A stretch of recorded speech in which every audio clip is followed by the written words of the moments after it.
যেখানে যাই ভাই এইবারের পরে নেক্সট পুজোয় ম্যাডক্স স্কয়ার ছেলেকে নিয়ে যাব না। তোমার আউটফিটটা খুব unique. What do you do for a living? 1500। আরে what do you do for a living? মানে কিছু কি করে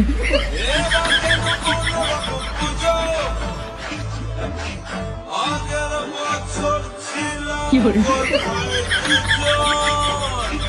কি করে বলছে তুই আগের বছর বাথরুমে ছিলি আরো হাততালি দিয়ে বাজারে টাকা উঠাচ্ছিল। গজব বেইজ্জতি है। পাপ করলে মোবাইলে এমন ভিডিও আসে। পাপ করেছিলাম জানি না, এইসব দেখার জন্যই ফোনটা রিচার্জ করেছিলাম। এবার পুজোয় কত রকম শাড়ি পরা ল্যাংচা দেখা যাবে। লজ্জাও এদের দেখে লজ্জা পাবে। তোমার আউটফিটটা খুব unique. What do you do for a living? 1500। আরে what do you do for a living? ভাই এই কথাটার মানেও উত্তর দিতে পারছে না, আর এদিকে মডেলিং সেজে ঘুরে বেড়াচ্ছে। এরাই হলো ল্যাংচা থাকা মডেলিং, ঘটি বাঁকানো মডেলিং বা ল্যাংচা মামনি। কি করে ম্যাডক্স স্কয়ার মানেই কি মাতলামি, ম্যাডক্স স্কয়ার মানেই কি নোংরামো? তো চলো শুনে নি এই দাদার কাছ থেকে। যেখানে যাই ভাই এইবারের পরে নেক্সট পুজোয় ম্যাডক্স স্কয়ার ছেলেকে নিয়ে যাব না।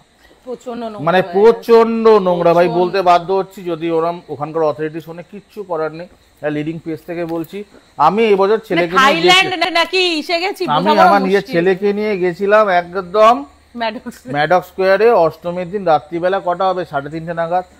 ছেলেকে নিয়ে জাস্ট ঢুকছি আর মাঝখানে যা ভাই গাঁজার গন্ধ, আহা হা হা, সে মনে হচ্ছে আমি অন্য জায়গায় চলে এসেছি। আমি নেই, আমি কলকাতায় নেই।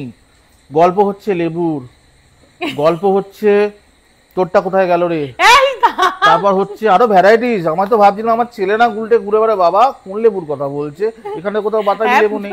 তো এরম টাইপের আমরা অর্ধ শিক্ষিত হই, না শিক্ষিত হই, এতটা মডারেট হওয়ার দরকার নেই। দুর্গা ঠাকুর আমাদের ভাই মা আসুক, মা যাক, তবে এতটা মডারেট হওয়ার বোধহয় দরকার নেই যেখানে কোনো সার্বজনীন পুজোতে নিজের ছোট ছেলেকে নিয়ে যাওয়া সম্ভব না। সত্যি কথা। আর যেভাবে জিনিসটা এখন যে জায়গায় যাচ্ছে, এটা ম্যাডক্স স্কয়ারের অথরিটিকে বলবে একটু দেখুন, কারণ